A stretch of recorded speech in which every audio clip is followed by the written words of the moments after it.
Pues bien, señoras y señores, vamos a iniciar nuestra segunda clase correspondiente al día sábado. Estamos haciendo el estudio del libro de Deuteronomio. Esta es la lección número 196.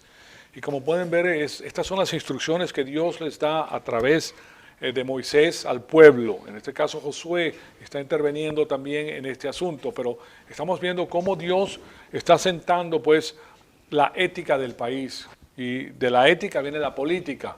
Pero la ética se sienta en la epistemología, que es la verdad. ¿Cómo sé que me están diciendo la verdad? Y la misma va a un nivel más abajo, que es la metafísica. La metafísica es una palabra con la cual nosotros no estamos familiarizados, ¿verdad? Bueno, en esta iglesia sí, pero meta quiere decir más allá de, y física es de lo físico, de lo que no se ve. ¿De dónde vienen las normas y principios del mundo? La ética divina. Ahora el hombre trata de hacer su propia metafísica, pero no viene de afuera del mundo como la tenemos nosotros. Resulta que la metafísica cristiana viene de fuera del tiempo y del espacio y de la materia, porque Dios no está sujeto ni al tiempo, ni al espacio, ni a la materia. Él creó el tiempo, el espacio y la materia, o sea que sus verdades son infinitas y son eternas, y eso es lo que respalda nuestra fe. La palabra de Dios, que es la verdad absoluta. Y por eso la estudiamos, y mientras más la estudiamos, más nos damos cuenta que es una maravilla. Si tienes eso, tienes todo. Puedes discernir todas las cosas. No te pueden engañar, básicamente. Y es un proceso paulatino, como comprenderán, porque primero estamos viendo conceptos tras conceptos tras conceptos. Cada concepto es como un ladrillo, ¿verdad? Que hay que definirlo. Defines el castillo, tienes uno. Después defines el otro, tienes otro. Y así va edificando la casa espiritual dentro de ti mismo, y la casa espiritual, que es la iglesia universal o católica. ¿Okay? Católico quiere decir universal, básicamente. Simplemente que han cambiado la definición del catolicismo solamente a una congregación de personas.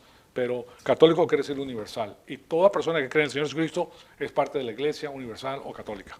Simplemente. ¿Okay? Bueno, entonces, antes de iniciar el estudio bíblico, vamos a cerciorarnos que estamos en comunión con Dios, que estamos llenos del Espíritu Santo para poder discernir y almacenar la información espiritual. Y después de eso, iniciamos la segunda clase.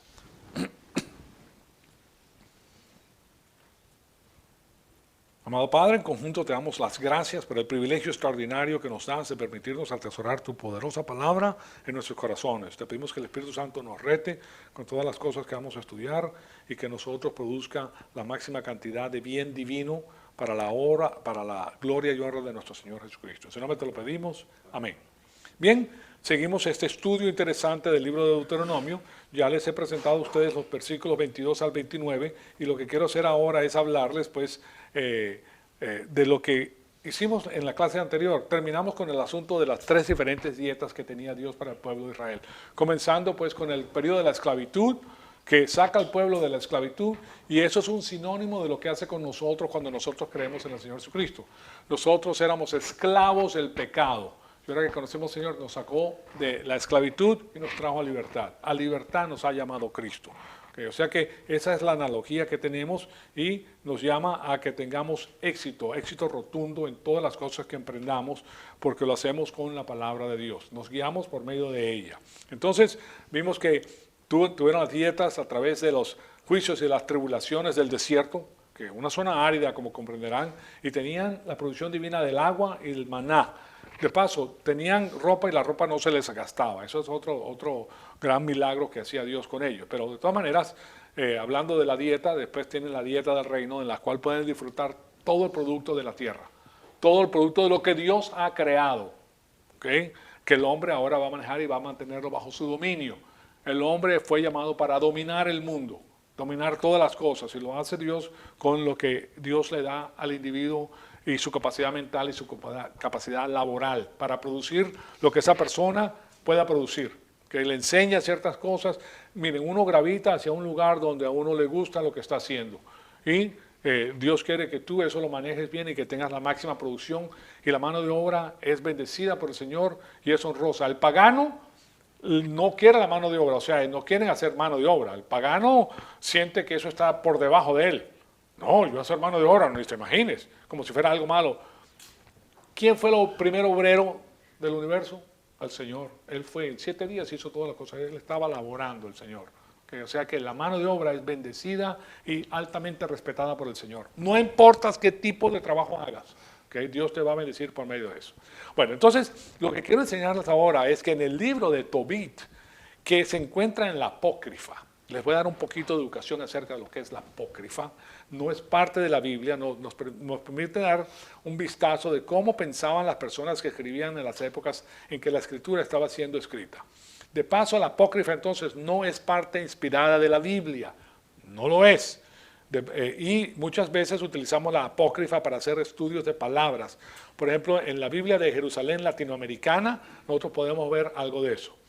Y ya que estamos aquí pues viendo el asunto del apócrifo, permite darle una breve explicación acerca de los libros conocidos como apócrifos.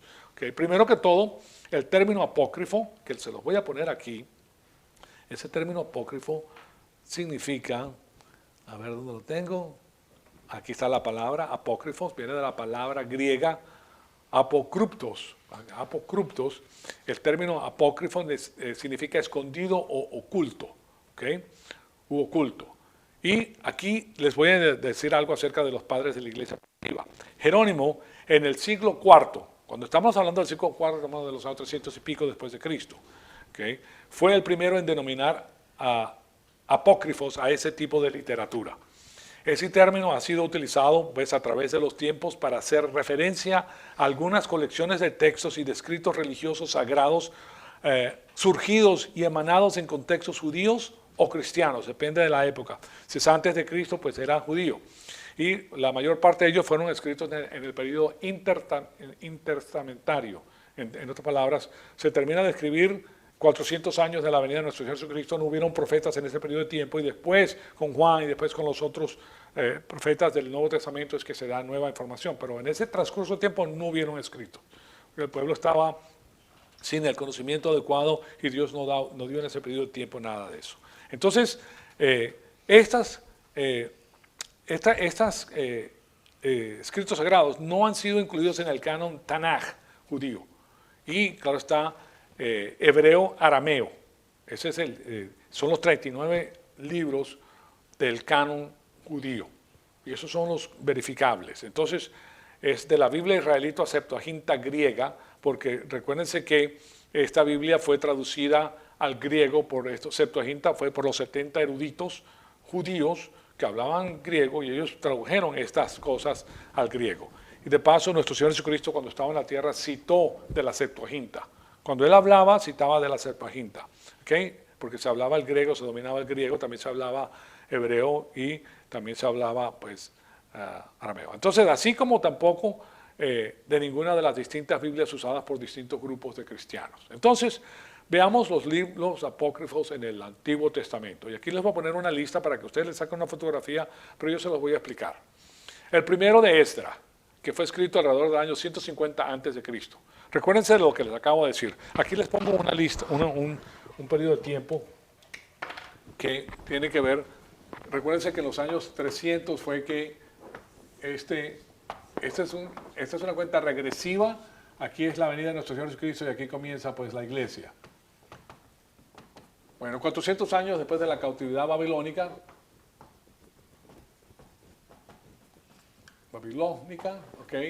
estuvo el periodo intertestamentario.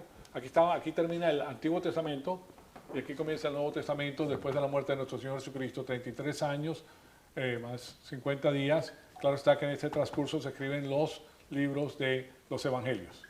¿Okay? Entonces, este libro fue escrito en el año 150, en el periodo antes de Cristo, y antes de Cristo pues no había revelación divina. Entonces estos libros lo hicieron personas que no tenían y que no concuerdan, porque miren, todos los libros de la Biblia se concuerdan el uno con el otro, pero estos libros no concuerdan y tienen cierta, de la manera en que fueron escritos, son solamente para un periodo de tiempo, no tienen el mismo sabor que tienen los demás libros. Entonces, este libro cuenta la historia de los judíos en Palestina después del exilio babilónico, y tiene gran cantidad de material de crónicas, Esdras, de Nehemías, pero el autor ha añadido mucho material legendario, y el asunto más interesante es la historia de los 3 guardias, que no se encuentra en la Biblia. Miren, ustedes saben que hay personas que escriben historia, ¿verdad? Son libros históricos, pero no tienen el peso de lo que es la Biblia, porque la Biblia es inspirada por Dios. Pues son personas que escribieron y de algunas de sus partes pues ustedes pueden sacar información de ahí. Ellos estaban discutiendo cuál era el asunto más importante del mundo y uno dijo el vino, el otro dijo el rey, el tercero dijo la mujer y la verdad. Y pusieron estas tres respuestas debajo de la almohada del rey. Entonces cuando este despertó, requirió que los tres hombres defendieran sus respuestas. Y la decisión unánime fue que la verdad es grande y supremamente fuerte. A causa de Zorobabel, entonces, que fue el escritor de esa respuesta, se le permitió como recompensa reconstruir el templo de Jerusalén.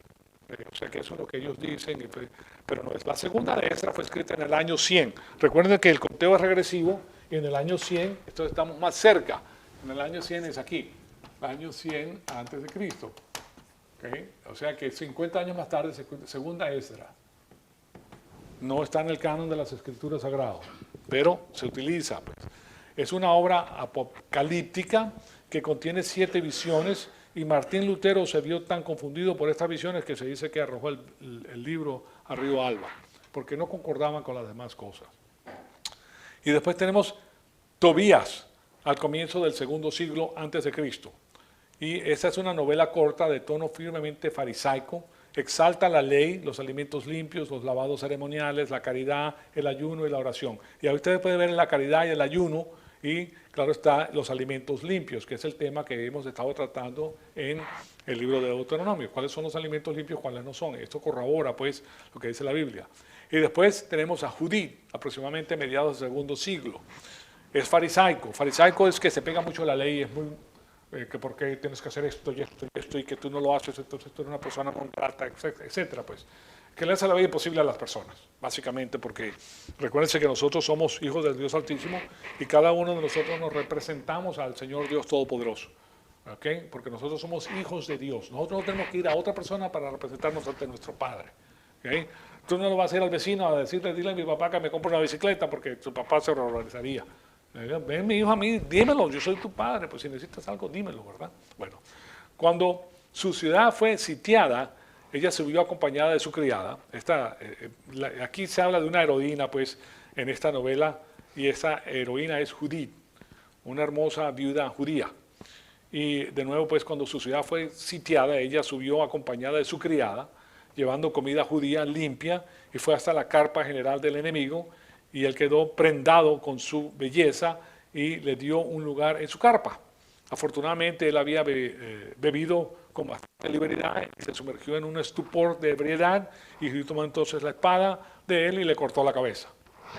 Moraleja, no te metas con viudas muy bonitas porque te puede costar mucho. Bueno, pero se da cuenta que esto no tiene que ver pues, con asuntos que encuentra la Biblia. Aunque sí se habla pues, de una persona que hizo algo similar con una estaca. Luego ella y su criada abandonaron el campo llevando la cabeza de él en un bolso de provisiones y esta fue suspendida sobre un muro de la ciudad vecina. El ejército, por falta de dirigente, fue derrotado. Son historias que ellos proponen. Adiciones a Esther, alrededor del año 100. En este caso único, pues entre los libros del Antiguo Testamento, pues no hace mención del nombre de Dios. El libro de Esther no hace mención del nombre de Dios. Es el único libro de la Biblia que no menciona a Dios. Pero aquí pues, aquí dice que Esther y Mardoqueo ayunaron, pero no se dice que hubiesen orado. Para compensar esa falta, las adiciones tienen largas oraciones atribuidas a estos dos. O sea que ellos le agregaron las oraciones a Dios porque el libro no mencionaba a Dios, junto con un par de cartas supuestamente escritas por Artajerjes Longimanos. Se llamaba Longimanos porque tenía unas manos con unos dedos muy largos y era pues el dirigente pues de los asirios. Entonces, después tenemos la sabiduría de Salomón, que fue escrita alrededor del año 40 después de Cristo. Que la sabiduría de Salomón, bueno, esto es como la ciencia histórica, pues tú no estabas ahí, tú no sabes lo que Salomón hizo. Salomón fue muchísimo antes de esto, pero lo escribió en el año 40 y fue escrito para impedir que los judíos cayeran en el escepticismo, materialismo e idolatría. Como en los proverbios la sabiduría es personificada, hay muchos nobles sentimientos expresados en el libro. O sea que era un poeta que escribe estas cosas y pues después lo quisieron poner parte de la Biblia, pero no era. Después tenemos eclesiástico o sabiduría de Sirac. Fue escrito alrededor del año 180 a.C. y manifiesta un alto nivel de sabiduría religiosa. Es algo semejante al libro canónico de Proverbios. El libro de Proverbios es muy interesante porque te da mucha información que se puede entender. Hay información en el libro de Proverbios que lo puedes entender sin estar lleno del Espíritu Santo. Pues tiene mucha lógica y en uno solo te dice todo lo que te tiene que decir. Por ejemplo, sobre el asunto de los discursos después de la comida. Dice en el versículo 30, en el capítulo 32, versículo 8, habla concisamente, di mucho en pocas palabras, actúa como un hombre que sabe más de lo que dice. Y de nuevo, 33.4, prepara lo que tienes que decir y entonces serás escuchado. Pues son conceptos naturales, pero aquí dice algo que ustedes pueden ver claramente que no viene de Dios. ¿Y qué es? Actúa como un hombre que sabe más de lo que dice. La Biblia nunca te dice eso. La Biblia dice, tú sí, sí, tú no, no. No te trates de pasar más de lo que tú eres, porque entonces no es así. De todas maneras, el otro es Baruch, el libro de Baruch, escrito alrededor de 100 años después de Cristo. Se representa a sí mismo como siendo escrito por Baruch, el escriba de Jeremías, en el año 582 a.C. O sea que se escribe en el año 100, pero está hablando de un individuo que vivió 582 años antes de Cristo. O sea que 682 años más tarde, ¿no? Es uno de estos escritores de la ciencia ficción, ¿verdad? Que te puede escribir cosas y hay películas que tú ves el día de hoy que, wow, qué imaginación tan espectacular, ¿verdad? Bueno, este hombre él leyó libros del Antiguo Testamento y ahora él hace pues una película del asunto y forma su propia opinión. En realidad está tratando probablemente de interpretar la destrucción de Jerusalén en el año 70. El libro aconseja a los judíos que no vuelvan a sublevarse, sino que permanezcan sumisos al emperador. A pesar de esto, la revolución de que se llama Cobain contra los romanos se llevó a cabo pronto después, entre el año 132 y 135. De paso, ahí murieron 300 y pico de mil judíos adicionales. En la primera murieron 1.200.000 judíos. Cuando las legiones de Tito entraron a Roma, sitiaron a Jerusalén y posteriormente pues los estaban matando de hambre. Fue tanta el hambre que existió que las mujeres se comían a sus propios hijos. ¿Okay? Así de terrible era. Y cuando se formaban pandillas porque no había comida y cuando ellos olían carne, pues iban en grupo para ver qué comida. Y se horrorizaban cuando entraban viendo que la mujer estaba comiendo a su hijo o su hija. Así de difícil fue. Pero posteriormente hubo otra revolución y en el año 132-135 hubo esta segunda cosa. Entonces, el sexto capítulo de Baruch contiene la así llamada Carta de Jeremías, con su fuerte advertencia en contra de la idolatría dirigida probablemente a los judíos de Alejandría, Egipto. Después tenemos el libro de Daniel, contiene 12 capítulos que fue escrito en el siglo I antes de Cristo y se le añadió un 13º capítulo, que es la historia de Susana. O sea, esa es la parte de la apócrifa, pues. Y en esta historia de Susana, ella era la bella esposa de un judío principal en Babilonia, a cuya casa acudían frecuentemente los ancianos y jueces judíos. O sea, era una persona muy importante, de mucho peso. Y dos de estos se enamoraron de ella y trataron de seducirla. Cuando ella dio voces, los dos ancianos dijeron que la habían encontrado en los brazos de un joven. Ella fue llevada a juicio, puesto que habían dos testigos que concordaban su testimonio, fue hallada culpable y sentenciada a muerte. Un joven llamado Daniel interrumpió el proceso y comenzó a interrogar a los testigos. Preguntó a cada uno por separado en qué parte del jardín habían hallado a Susana con su amante. Al dar ellos respuestas diferentes, se les condenó a muerte y a Susana se les salvó. ¿Okay? O sea que a través de la jurisprudencia, porque yo les he comentado a ustedes que las personas que estudian jurisprudencia tienen un sistema de preguntas que descubren la verdad.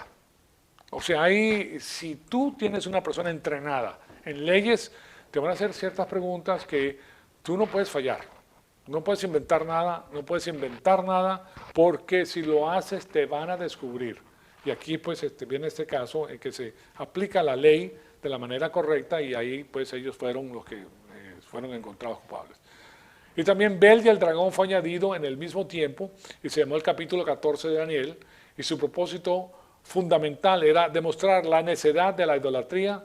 Realmente contiene dos historias. O sea, en la primera, el rey de Ciro le pregunta a Daniel por qué no adora a Bel, puesto que esa deidad manifestaba su grandeza diariamente consumiendo muchas ovejas.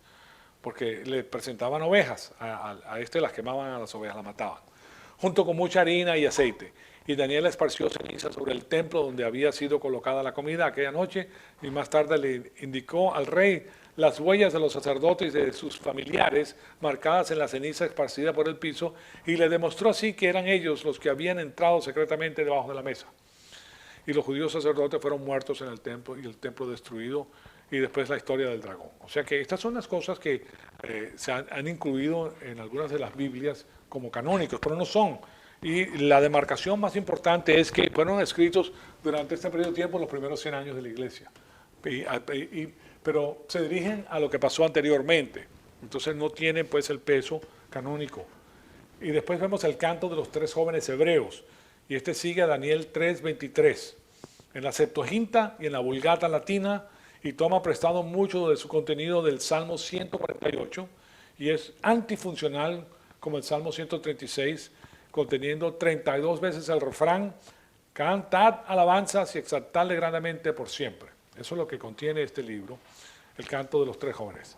Y después tenemos la oración de Manasés, del siglo II antes de Cristo.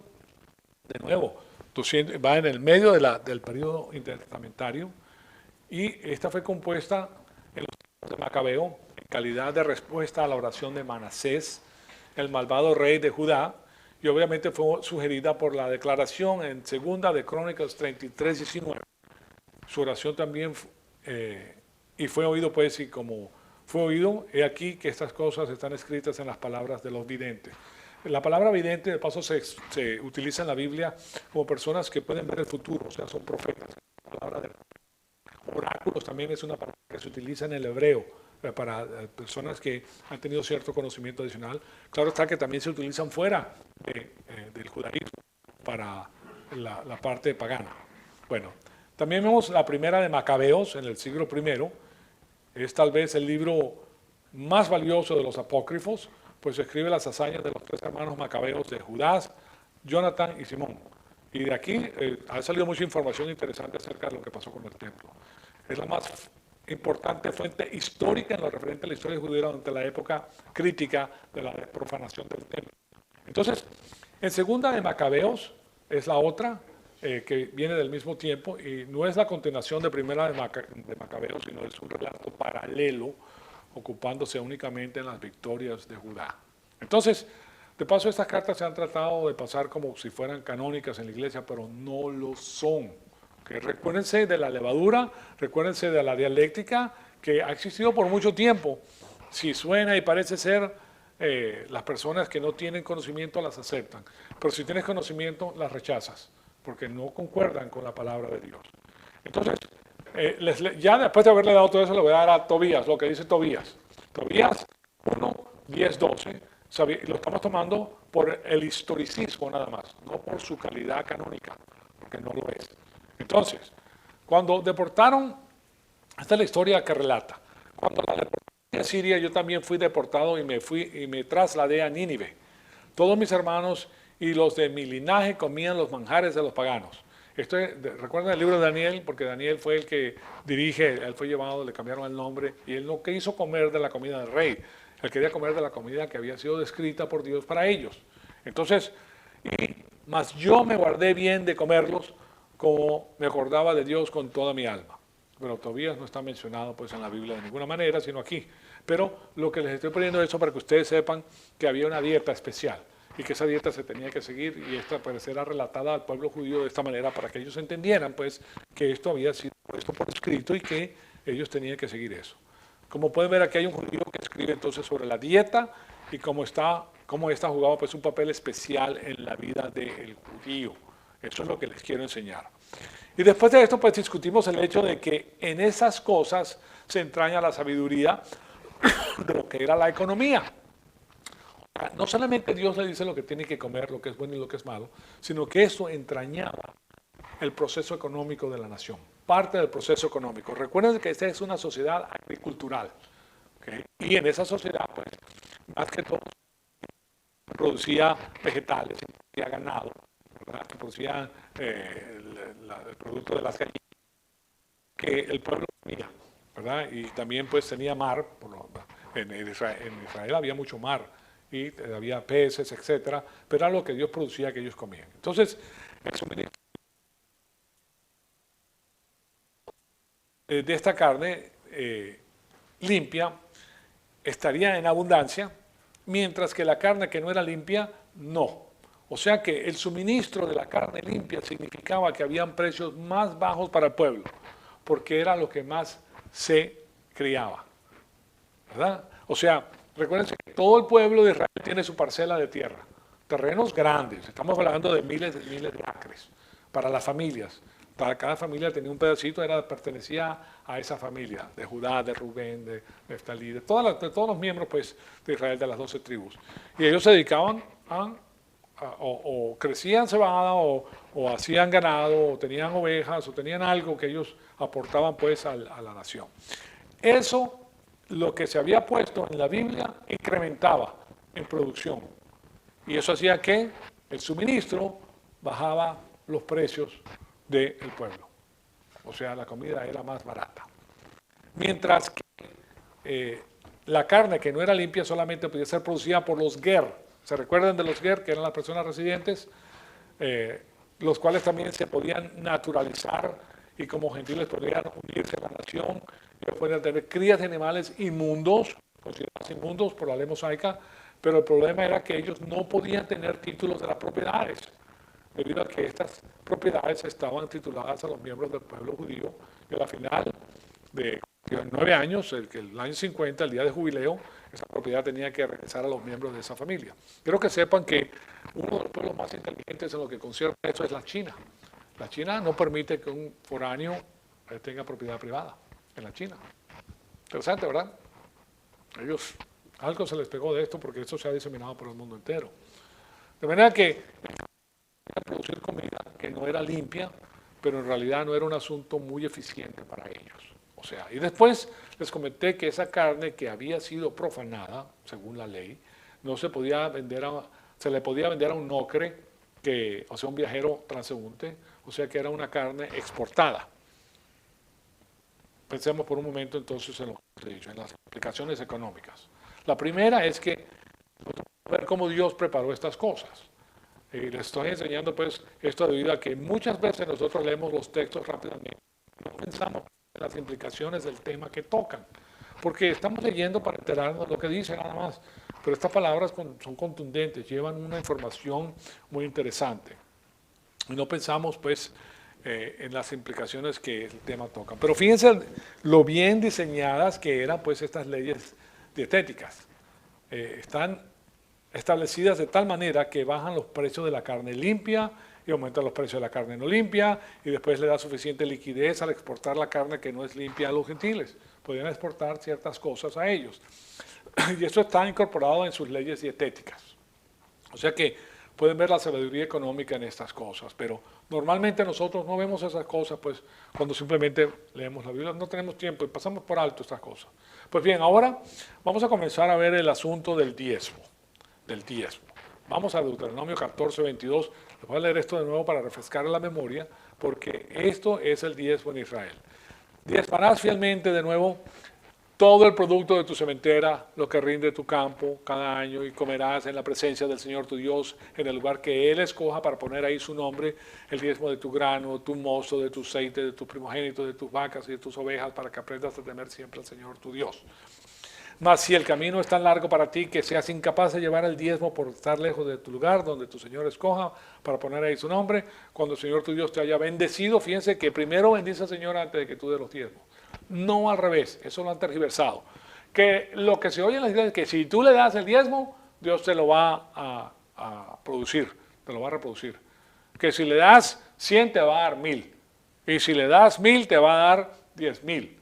Y hablan del señorío, de la salvación del señorío. Entonces, ¿cómo se puede medir la salvación del señorío? No se puede medir de ninguna manera, excepto con tu fe. Entonces, ¿qué tan grande es tu fe?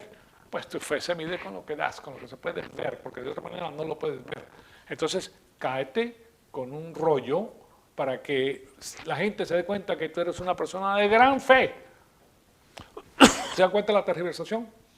Están diciendo que Dios te va a bendecir a ti porque tú le estás dando dinero, porque tienes gran fe. O sea que utilizan la cosa tergiversada para que la persona dé dinero. Y eso no es así. Dios no te va a bendecir por lo que tú des. Quédate con tu dinero. Tú no puedes comprar a Dios. ¿Quién puede comprar a Dios si Dios es el dueño de todo? ¿Okay? Dios te ama a ti. Él no murió por tu cuenta bancaria. Él murió por tu alma. ¿Okay? Ahora, cuando tú escuches esto del diezmo en una iglesia, ya eso es bandera roja. ¿Okay? ¿Por qué? Porque están trayendo conceptos del Antiguo Testamento al Nuevo Testamento y lo están tergiversando como si fueran impuestos, que no te dice que son impuestos, sino que le tienes que dar a Dios, tienes que mostrar tu fe. Pero las personas entran por granel, pues, para hacer esto, para que Dios lo bendiga. Bueno, entonces, dice, entonces lo cambiarás por dinero y atarás el dinero a tu mano y irás al lugar que el Señor Dios escoja. Después dice, podrás gastar el dinero en todo lo que tu corazón apetezca, en vacas u ovejas. O sea, podías comprar esas cosas cuando llegaba, en vino o sidra, o en cualquier cosa que tu corazón desee. Ahí comerás en la presencia de tu Señor, el Señor tu Dios. ¿Quiere decir que podías tomar vino en la presencia del Señor tu Dios? Sí. ¿Puedes tomar cerveza? Sí, en la presencia del Señor tu Dios. Sí. O sea, ahí lo está diciendo. No es que está diciendo que no puedes tomar, sino lo que dice que es un pecado, que pecado quiere decir desobediencia, es embriagarse. ¿Okay? Entonces, y te alegrarás tú y tu casa. Tampoco desampararás al levita que habite en tus ciudades, porque él no tiene parte ni heredad contigo, a fin de que cada tercer año sacarás del diezmo de tus productos aquel año y lo depositarás en tus ciudades. Ahora vienen que eso es regional. En tus ciudades depositas el dinero y ellos se encargan, vendrá el levita que va a recibir dinero, que no tiene parte ni herencia contigo, va a venir el forastero que está necesitado. A los forasteros se les da la mano. ¿Okay? Los forasteros eran no los ger, eran los transeúntes, los no ger. ¿Okay? Y después el huérfano y la viuda, o sea, los niñitos y las viudas que habitan en tus ciudades, porque si no tenías, pues resulta, mira, había una cosa muy interesante en Israel, que la herencia no pasaba a las mujeres, la herencia pasaba a los hombres. ¿Okay? Y por eso también había el levirrato. El levirrato significa que si tú estabas casada, la mujer estaba casada y se le moría el marido, entonces, ¿quién la tenía que tomar como mujer? El hermano de la persona muerta. Ese era el próximo en línea porque ella tenía que mantener el lugar y tenía que mantenerse el nombre de la propiedad en el nombre de esa familia. ¿Okay? Y eso lo hizo Dios de antemano porque resulta que nuestro Señor Jesucristo viene del levirrato. ¿Okay? Bueno, entonces, y vendrá el levita que no tiene parte ni herencia contigo, y el forastero, y el huérfano, y la viuda, que habitan en tus ciudades, y comerán y se saciarán para que el Señor tu Dios te bendiga en toda tu obra de tu mano, que haga tu mano. Entonces, ahí está diciendo que ellos tenían que seguir ese concepto para ayudar a las personas, y la palabra de Dios dice, el que le presta a un pobre, miren esto, el que le presta a un pobre, cuando le presta a un pobre, tú sabes que no te lo va a pagar, ¿okay? Porque estamos necesitados y no te lo va a pagar, la palabra dice, le presta a Dios. ¿Vieron eso? El que le presta a un pobre, le presta a Dios. Es interesante verlo de esa manera, ¿no? Ahora, ¿quién es el que te va a pagar? ¿Se dan cuenta? Bueno, esta sección de la Escritura, además de ser utilizada para recaudar fondos, de alguna manera, de alguna forma un poco ilegítima, para ponerla bonita, algunos pastores cristianos, y eso es algo que les tengo que comentar debido a que ahora pues está siendo utilizado por los socialistas cristianos, porque se ha metido el socialismo dentro de la iglesia bajo el concepto de la levadura, para arguir particularmente que estos versículos 28 y 30, de alguna manera, el diezmo presenta un precedente para el socialismo. De manera que ahora tenemos que contestar ese asunto. Dice, no, hay que repartir lo que tú tienes con los demás. La repartición de los bienes. Pero ahí no estás diciendo que estás repartiendo tus bienes. El 10% de lo que Dios te dio, ¿okay? Una vez cada 3 años. ¿Okay? O sea que era un impuesto. Entonces, además de la dieta y la muerte, el dinero y la manera en la cual el pueblo maneja el dinero también es parte de una cultura. Y ese es el motivo por el cual la manera en la cual Israel manejaba el dinero llegaba a ser una expresión de su fe religiosa, que amar al Señor con todo el corazón conducía a amar al Señor con toda tu nefesh, Y hemos visto que nefesh es alma, espíritu, ¿verdad? Y eso significa tu vida completa, con toda tu vida. O sea, con los detalles de tu vida. Cada uno tiene detalles en nuestra vida, ¿verdad? Y nosotros podemos hacer esto. Cuando tu corazón ama al Señor, lo vas a hacer porque lo amas. ¿Okay? Hoy en día, nosotros hacemos más que todo contribuir a la iglesia para que la palabra de Dios se disemine. Y nosotros como iglesia, porque miren, hay 3 iglesias. ¿Sabían eso? 3 iglesias. 1, personalmente nosotros somos la iglesia. Individualmente somos la iglesia. Esta es una iglesia. Colectivamente esta es una iglesia. Y universalmente todas las personas que creen en el Señor Jesucristo son la iglesia. O sea, universal o católicamente. Toda la persona que cree en Cristo es parte de la fe católica, de la fe universal de Cristo. O sea que son las 3 iglesias, que es la misma cosa, solamente que comienza de lo grande a lo más pequeño, que es el epicentro que tiene que ver con el libre albedrío, señores y señores, con la vida de la persona, con el nefesh. Nosotros optamos por creer en el Señor Jesucristo, somos la iglesia, somos el templo del Espíritu Santo. Y nos reunimos en la iglesia, que es el lugar de reunión de los santos. Y nosotros somos parte de la iglesia global. Entonces esas son las 3 iglesias. No, dentro del catolicismo hay cristianos, o sea, hay personas que han creído en el Señor Jesucristo, sin duda alguna, pero lo que se conoce como el romanismo cristiano, no, yo lo que he dicho es que si la persona ha creído en el Señor Jesucristo como su Salvador, es parte de la iglesia. No importa de qué denominación sea, es parte de la iglesia. Ahora, lo que abraza después de eso, como está sucediendo dentro del campo protestante, que abrazan, o las personas que entran a través del señorío, de la salvación del señorío. Bueno, resulta que el Espíritu Santo sabe lo audaz y lo inteligente que es Satanás y lo mentiroso que es. Y ahí lo que hace el Espíritu Santo es que toma la fe del individuo en el Señor Jesucristo para la salvación. Que tú le agregues posteriormente a eso, porque tú puedes decir, yo le ofrezco mi vida al Señor y creo en el Señor Jesucristo y me sujeto a Él, okay, me subordino a Él en toda mi vida. Bueno, eso es una mentira, no se va a subordinar, pero él creyó en el Señor Jesucristo. ¿Okay? Lo que hace posteriormente es otra cosa. Ahora que no puede crecer es otra cosa. ¿Okay? Pero ya es parte de la familia. Lo mismo pasa en la Iglesia Católica, se da el Evangelio, pero el Evangelio tiene que ser con las obras. Porque si no hay obras, pues no hay salvación. Y te citan el libro de Santiago para decirte que no es así. Pero el Espíritu Santo toma la obra de fe en el Señor Jesucristo para la salvación. Ahora, que el tema tiene que ser explicado, sí, pero si no, no se salvaría ningún católico, y eso es imposible porque hay personas católicas que sí creen en el Señor Jesucristo. Lo que pasa es que ahora le agregan a la Virgen María, como parte, ya es idolatría. ¿Okay? La idolatría es sujetarse a cualquier estatua, a cualquier ser humano, a cualquier persona, como Dios. Solamente hay un Dios, de 3 personas, punto. Entonces, y la Virgen María, claro está, es la madre, no de Dios, sino de la humanidad del Señor Jesucristo. Eso es diferente completamente porque Dios no tiene padre ni tiene madre. Él es primero que todas las cosas.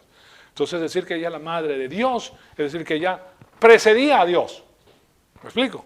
Ahora que en el Señor Jesucristo hay deidad y humanidad, sí, porque Jesucristo es Dios. Pero Él se hizo humanidad para poder ir a la cruz. Y en su humanidad la Virgen María fue la que propuso los 23 cromosomas cuando ovuló y el Espíritu Santo 23 cromosomas para que viera al Señor Jesucristo. Pero es la humanidad del Señor Jesucristo de la cual María es la madre. Ahora, ustedes se imaginan estar en estado del Señor Jesucristo. Eso es un honor espectacular, se pasa de honor. ¿Okay? Pero ella misma necesitaba de Salvador. O sea, no es que era sin pecado concebida, que esa es la... De paso les digo que en la Iglesia Católica primitiva, el que dijera que la Virgen María era la Madre de Dios, de esa manera, era excomulgado. Y que la Virgen María no tenía pecado, era excomulgado de la Iglesia Católica. Pero eso posteriormente se vino y a través de los concilios cristianos se puso como tal. Pero no es así. Nosotros sabemos cuál es el asunto. Y no es que nosotros tratamos de disminuir a la Virgen María, no, de ninguna manera.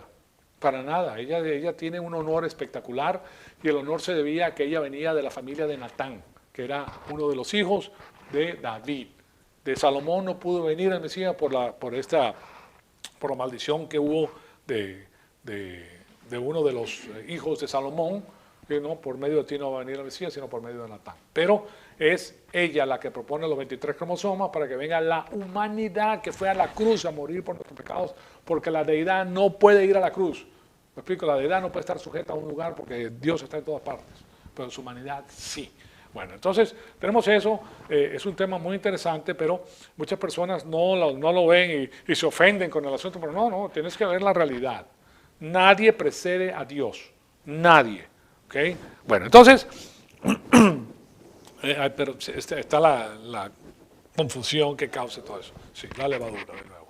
Entonces, de paso les digo que todas las religiones que existen tienen la adoración de la madre del hijo. Todas. Tienen la adoración, tienen con diferentes nombres, pero la adoran de esa manera y es el sistema pagano. Bueno, entonces, ese es el motivo por el cual la manera en la cual Israel manejaba el dinero llegaba a ser pues la expresión de su fe religiosa, básicamente. Que amar al Señor con todo el corazón conducía a amar al Señor con toda tu alma. Y claro está, eso era algo muy importante. ¿Por qué? Porque de esa manera ellos podían hacer lo que hacían. Entonces, para culminar, les voy a dar solamente un punto interesante. Israel tenía 3 diezmos. El primero no es mencionado en este contexto, pero les voy a enseñar dónde se encuentra, ¿verdad? El asunto es que todos eran basados en la producción del individuo. No había impuestos sobre las ventas, no había impuestos sobre la propiedad. Y todo estaba relacionado pues con la producción personal. Yo, por ejemplo, si tú tienes negocios, pagas por la propiedad raíz y por los muebles que tienes dentro del lugar. Ellos te dicen, ¿cuánto te costaron todos los muebles? Tienes que pagar impuestos sobre eso. Eso es contraproducente, pues. Todo estaba relacionado con la producción personal. Si tú ganabas, tú entonces pagabas ese 10%, y les voy a enseñar el por qué eso es importante. El asunto es que la producción de riquezas es un ejercicio del dominio. Del dominio. Muy importante. Eso nos hace regresar a Génesis 1. Es un ejercicio del dominio. Dios le dijo, subyuga, domina a toda la tierra.